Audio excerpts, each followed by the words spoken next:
오른손을 다 드시고 가슴에 이렇게 대시고 저를 따라서 같이 하시겠습니다. 성령님은 예수님을 믿게 하고 영생으로 인도하는 생명의 영이십니다. 성령님은 몸과 마음의 병을 치유하고 평안을 주시는 영이십니다. 성령님은 성령의 은사를 선물로 주시고 성령의 열매를 맺게 하시는 영이십니다. 성령님은 자녀들에게 비전을 주시고 하나님 나라를 꿈꾸게 하시는 영이십니다. 성령님, 나로 성령의 사람이 되게 하옵소서. 성령의 사람으로 살게 하옵소서. 아멘.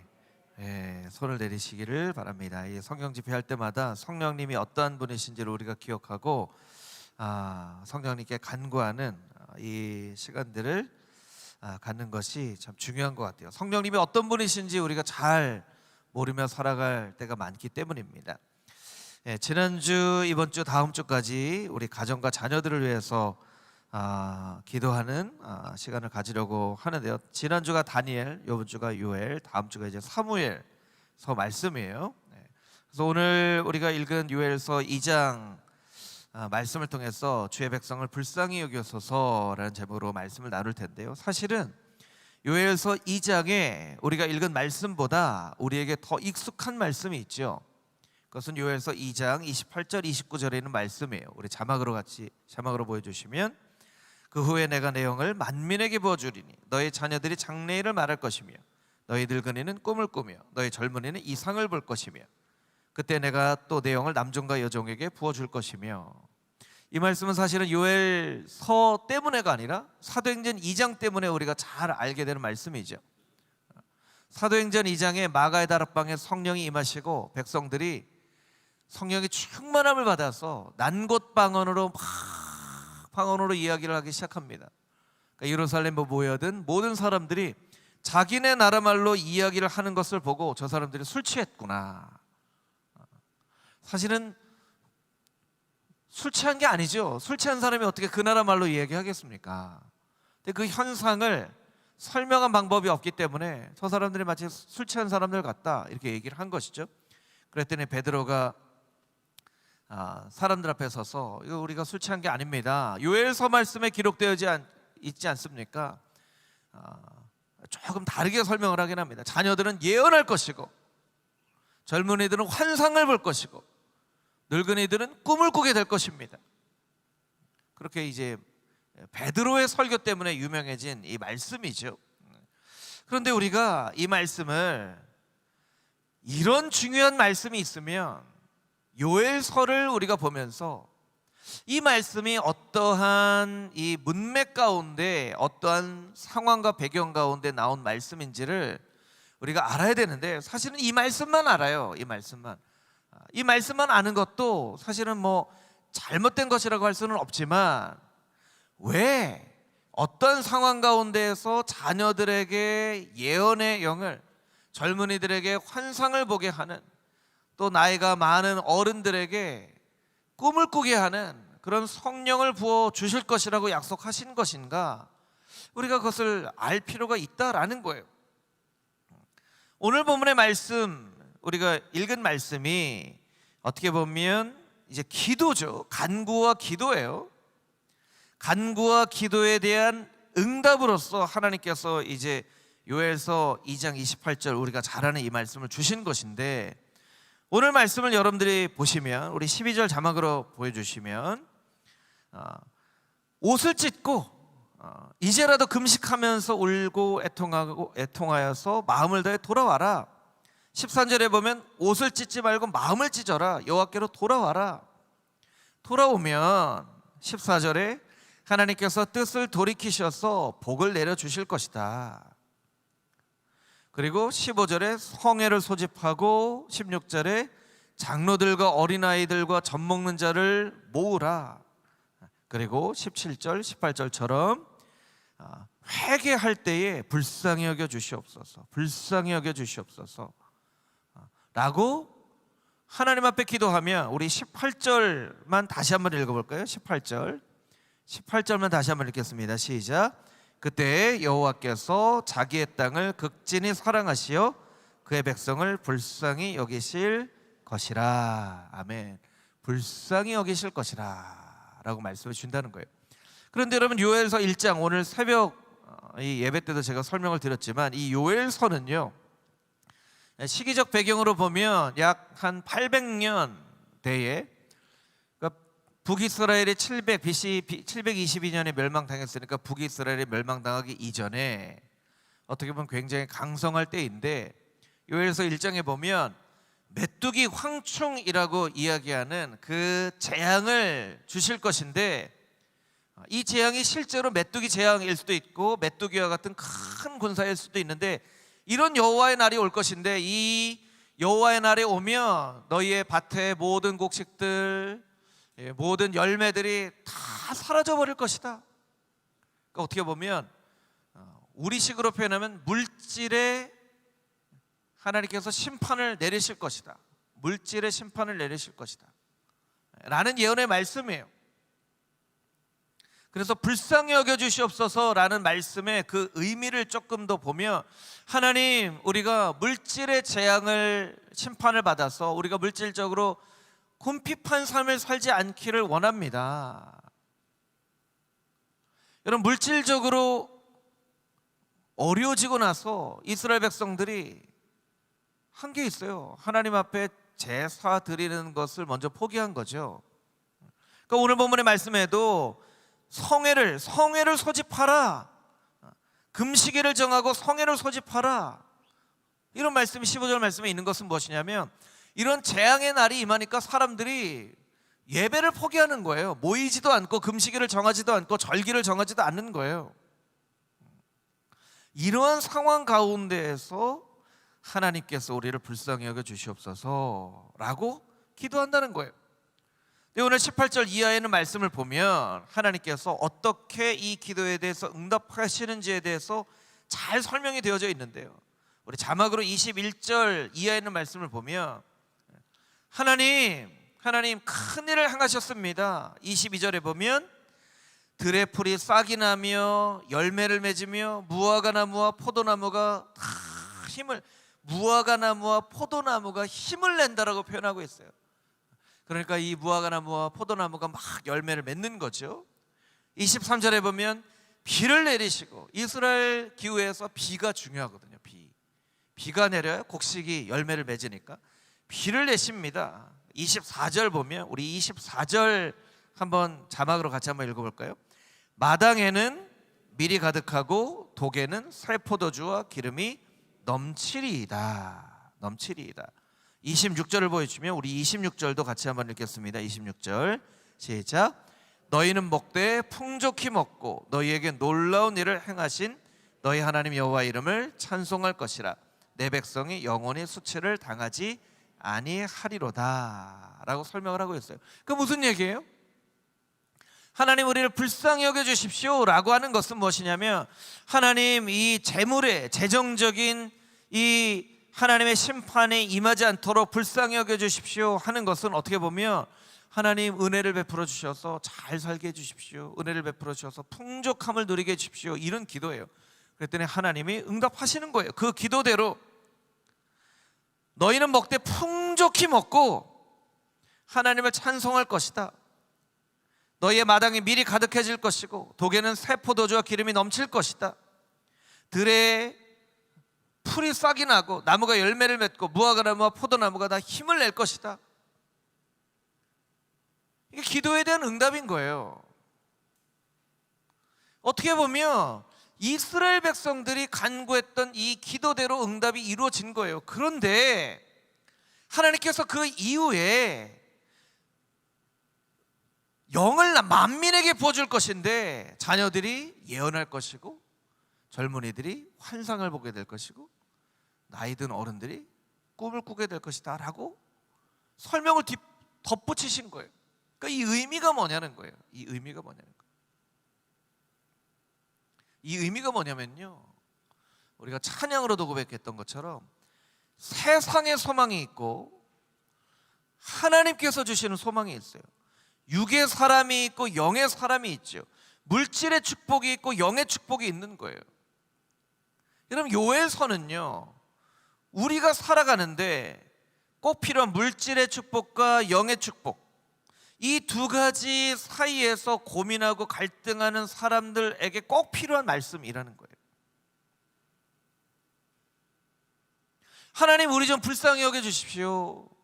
하나님, 우리 집 너무 불쌍히 여기셔서 우리 집 지금 돈 때문에 너무 어렵습니다. 돈 때문에 어렵습니다. 뭐 자녀들을 이제 대학을 공부시켜야 되는 그런 학생들을 키우고 있는 부모님들은 또 그 나름대로 필요해요. 아이들 막 학원도 보내야 되고 막 돈 들어갈 때가 많잖아요. 하나님, 우리 가정에 좀 이 물질의 축복 주십시오. 또 자녀들을 이렇게 결혼시켜야 되고 할 때는 또 부모님들이 또 고민이 있는 거예요.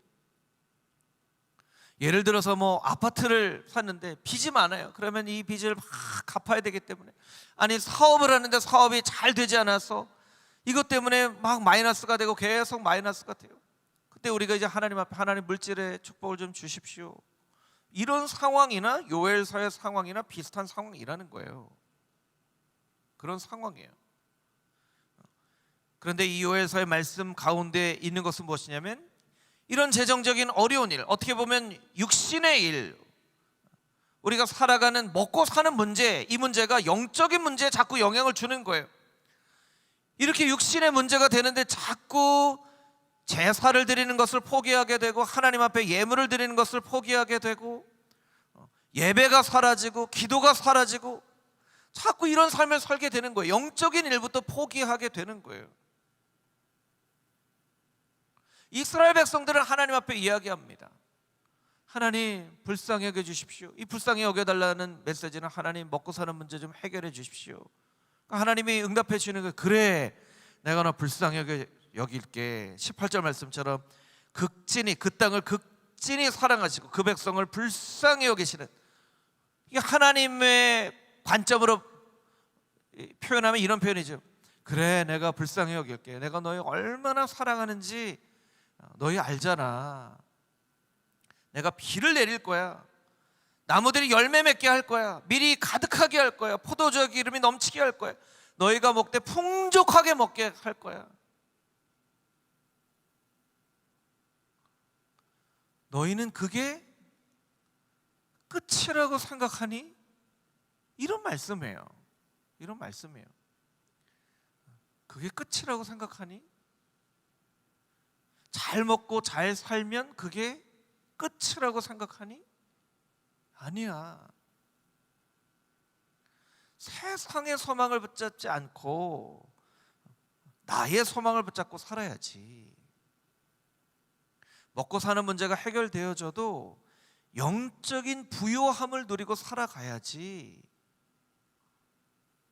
그러면서 하나님께서 말씀하여 주신 것이, 내가 내 영을 부어줄 텐데 너의 자녀들이 예언을 할 거야. 너희 젊은이들이 환상을 보게 될 거야. 너희 나이 많은 사람들이 꿈을 꾸게 될 거야 라고 하나님께서 말씀을 해주시는 거예요. 그러니까 이 말씀은 그냥 성령을 부어주신다라는 그런 말씀이 아니라, 너희가 너무 육적인 것에만 너의 관심이 가득 차 있구나, 이게 전부가 아니란다. 이게 전부가 아니야. 이 모든 것이 풍성하게, 여러분 먹되 풍족하게 먹고 하나님 찬양하면 더 이상 바랄 게 우리가 있나요? 풍족하게 먹고 하나님 찬양하고, 하나님, 우리가 하나님 앞에 복 받아서 풍족하게 먹고 하나님 찬양하고, 하나님 이제 저는 더 이상 바랄 게 없어요, 우리가 그렇게 하나님 앞에 얘기한다는 거예요. 그런데 하나님이 거기에 대고 뭐라고 말씀하시냐면, 아니야, 그게 다가 아니란다. 너희가 풍족하게 먹는 게 다가 아니란다. 풍족한 복을 내리는 나에게 예배하는 것, 그것이 다가 아니야. 나는 너희가 성령의 사람이 되기를 원한다. 나의 영이 가득한 사람이 되길 원한다 라고 하나님께서 말씀해 주시는 거예요. 여러분, 이 땅을 살아가는 오늘날 2024년 대한민국을 살아가는 우리는 대한민국의 역사 가운데 가장 풍요로운 물질의 축복을 누리고 있습니다. 가장 큰 물질의 축복을 누리고 있어요. 역사상 이런 물질의 축복을 누려본 때가 없습니다. 목사님, 그거 다른 나라도 다 마찬가지 아닌가요? 아니에요. 역사가 거꾸로 가는 나라들도 있어요. 여러분, 전쟁만 일어나도 지금 전쟁을 하고 있는 나라들이 있잖아요. 전쟁을 하고 있는 나라들의 뉴스를 보세요. 그 사람들의 삶은 우리가 생각하는 것보다 훨씬 더 상상 이상으로 정말 어려운 그런 삶을 살아가고 있어요. 우리는 너무나 풍족한 시대를 살아가고 있지만 이 너무나 풍족한 시대가 우리로 하여금 영적인 부요함이라고 하는 성경에서 약속하신 큰 유업을 자꾸 잊어버리게 만드는 거예요. 잊어버리게 만드는 거예요. 여러분 한번 생각을 해보세요. 여러분 생각해 보세요. 여러분 최근에 일주일, 한 달, 여러분이 여러분의 자녀들이나 자녀 손들을 위해서 기도하는 기도의 제목들을 한번 떠올리실 때에 여러분들의 기도 가운데 하나님, 우리의 자녀가, 우리 자녀 손들이 성령의 사람이 되게 하여 주시옵소서라고 기도하신 적이 있나요? 성령 충만한 자녀가 되게 해달라고 기도하신 적이 있나요? 영적으로 부유한 사람이 되게 해달라고 기도하신 적이 있나요? 한번 잘 생각을 해보세요. 여러분의 기도 가운데 하나님, 공부 잘하게 해주세요. 건강하게 해주세요. 성적 잘 받게 해주세요. 좋은 대학 가게 해주세요. 좋은 직장 가게 해주세요. 좋은 사람 만나게 해주세요. 여러분, 이거 다 우리 유괴 사람에 속한 영역이잖아요. 다 유괴 사람에 속한 영역이에요. 그럼 여러분, 제가 지난주에도 그 말씀을 드렸던 것 같은데, 하나님이 인간을 흙으로 창조하시고 그 코에 생기를 불어넣으셔서 성경에서 말하는 인간에 대한 첫 번째 설명이 생령, 살아있는 영적 존재가 되게 하셨다라는 것이 성경의 첫 번째 설명인데, 여러분, 육의 세계가 더 큰가요? 아니면 영의 세계가 더 큰가요? 영의 세계가 훨씬 크죠. 훨씬 큽니다. 비교할 수 없을 만큼 커요. 육신은 흙이요, 그 코에 생기를 불어시는 하나님의 이 하나님의 형상, 이 세계가 훨씬 큰데, 훨씬 큰 거예요. 그런데 우리는요, 이 육의 사람에 대한 기도 제목만 가지고 늘 주구장창 기도하는 거예요. 여러분, 이 기도가 필요가 없다는 게 아닙니다. 우리 관심이 육의 사람에 다 빼앗겨 버려서 영적인 기도를 해야 되는 그 필요조차 느끼지 못하는 시대 가운데 우리가 살아가고 있다는 거예요. 오히려 먹을 것이 없고 입을 것이 없고 힘들고 어려운 때는 정말 영적인 부요함을 위해서 오히려 기도했어요. 기독교 역사 가운데 보면 이게 반비례해요. 반비례해요. 수도원의 역사라고 하는 그 책을 제가 읽은 적이 있는데요. 여러분, 그 중세의 역사를 보면요, 수도원이 처음 만들어진 건 언제냐면요, 저기 골짜기 깊은 곳에, 정말 사람이 찾아올 수 없는 곳에 수도원을 만들어요. 그래서 거기서 정말 하나님께만 예배하고 기도하는 삶을 살아가요. 그런데 저기 그 깊은 골짜기에 사람들이 찾아와요. 어떤 사람들이 찾아와요? 이 육신의 삶 가운데 뭔가 이 빠진 게 있는 것처럼 느껴지는 사람들이 거기 골짜기 깊은 곳으로 찾아와서 거기에서 막 기도하고 하나님을 만납니다. 그럼 여러분, 역사를 보면요, 수도원이 저 깊은 골짜기에서 점점 올라와서 나중에는 산 꼭대기로 올라가요. 여러분, 유럽의 모든 수도원들이 다 그렇지는 않지만 산꼭대기에 있는 수도원들이 많잖아요. 그래서 그런 사진을 보고 야 저기 참 멋있다 하지만요, 여러분 기도원은 수도원은 원래는 저기 골짜기에 있는 거예요. 골짜기 확 올라갑니다. 그럼 거기에 이제 뷔페예요. 막 한참 뷔페하면 또 다른 사람이 이렇게 살면 안 되지, 그리고 저 골짜기에다가 또 수도원을 만들어요. 그러면 거기에 또 사람이 찾아가. 그럼 점점 더 올라가고 골짜기에서 산꼭대기로, 골짜기에서 산꼭대기로, 그런 역사를 계속 반복합니다. 계속 반복해요. 그러니까 여러분 요엘서의 2장 28절 29절 이 말씀만 기억하는 것이 아니라 왜 이 말씀을 주셨는지, 이 말씀이 어떤 의미가 있는지를 우리가 살펴봐야 되는 거예요. 이 말씀은 너희가 너무 육신의 필요를 위해서만 살지 말고 영적인 부요함을 구하면서 살아라 라는 하나님의 말씀이 있는 거예요. 말씀이 있는 거예요. 여러분, 여러분의 자녀들이나 자녀 손들이나 그 중앙교회를 위해서 기도할 때 이 요엘서 말씀처럼 성령의 사람이 되게 해달라고. 여러분, 이 요엘서에는 장래일을 말할 것이며 라고 되어 있는데, 이 사도행전은 너희의 자녀들이 예언할 것이요 라고 되었다고 설명드렸잖아요. 여러분, 여러분의 자녀들이 예언하기를 바라십니까? 여러분 자녀들이 예언하기를 바라세요? 목사님, 예언하면 이거 어떻게 해요? 예언하면 저기 신학교 가야 되는 건가요? 저기 선교사 가야 되는 건가요? 여러분, 여러분의 자녀들이 예언하기를 바라시나요? 왜 표정이 하나도 안 밝으세요, 여러분? 저는 여러분의 자녀들이 다 예언할 수 있게 되기를 주님의 이름으로 축복합니다. 이 성경에 나와 있는 은사잖아요. 예언의 은사가 제가 수차례 말씀드렸지만 미리 앞서보는 은사이기도 하지만 대언, 하나님의 말씀을 대신 말해주는 대언의 은사가 예언의 은사인 거예요.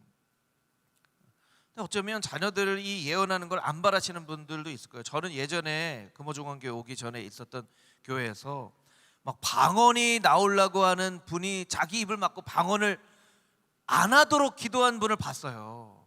목사님, 아침에 새벽에 기도하는데 막 방언이 나오려고 그래서 제가 기뻐하면서 아유 할렐루야, 방언의 은사를 받으실 거. 아니요, 제가 입을 틀어 막았어요.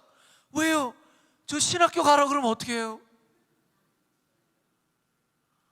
제가 너무 충격을 받았어요. 네. 저 신학교 가라 그러면 어떻게 해요? 저 선교사 나가라 그러면 어떻게 해요? 저 그거 못해요?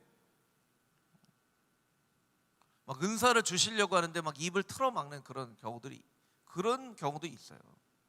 근데 우리는요, 기도하지를 않는 거예요. 간구하지를 않는 거예요.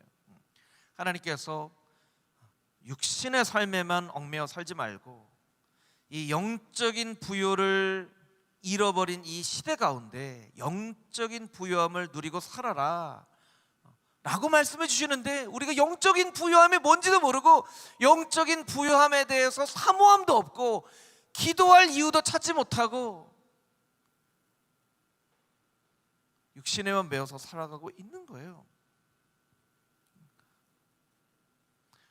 여러분, 저는 우리 교육부가 유아유치부, 아동보호, 청소년부가 아주 너무 이뻐요. 그러니까 교회에서도 아주 열심히 예배도 드리고 열심히 놀기도 하고, 우리 청소년들도 우리 청소년부의 아이들을 보면요 참 소망이 있어요. 그런데요 이런 마음도 있어요. 하나님, 우리 청소년부에서 뭐 좋은 대학, 뭐 서울대, 연고대, 좋은 대학 가는 아이들 나오는 것도 하나님의 은혜를 주시면 너무 감사하겠지만, 우리 자녀들 중에 목사님도 많이 나오게 해주시고 선교사님도 많이 나오게 해주시기를 소망합니다. 이렇게 기도하면 부모님들이 안 좋아하더라고요. 그런데 꼭 목사님, 선교사님이 되어야만 헌신하는 게 아니라 어떤 직업을 갖던 어떤 곳에서 살던 목회자처럼 선교사처럼 살 수 있도록, 직장을 선교지로 생각하고 그 직장 가운데 어떻게 하면 사람들에게 복음 전하며 살아갈까 하는 그런 자녀들이 되어줘야 돼요. 여러분, 우리가 이제 다음 주 추석 지나고부터 이제 불꽃 전도팀에서 기도하잖아요. 이게 금호중앙교회 역사 가운데 굉장히 중요한 전도팀이 되리라고 생각합니다. 매일 복음 전하는, 매일 복음 전하는. 저는 일부러라도 예담이한테, 예담아 아빠가 아이스크림 사줄게 같이 가자 해서 데려가려고 그래요. 그래서 얘가 너는 그냥 아빠 옆에 서 있기만 해도 돼. 얘가 뭔지는 모르지만 그 서 있는 그 경험이 예담이의 삶 가운데 나중에 이게 그런 거였구나 라고 깨달아 알게 되는, 이게 영어 공부 하나 수학 문제 하나 푸는 것보다 훨씬 더 예담이에게 중요한, 인생의 중요한 일인 것을 가르쳐주고 싶은 마음이 있어요. 우리 이 교육부 보니까요, 성경 암송도 열심히 해요. 성경 암송 열심히 해요. 여러분, 성경 암송하는 거 열심히 해야 돼요.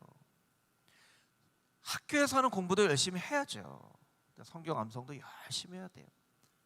영적인 부유함이 무엇인가를 자녀들에게 가르쳐 줘야 되기 때문입니다.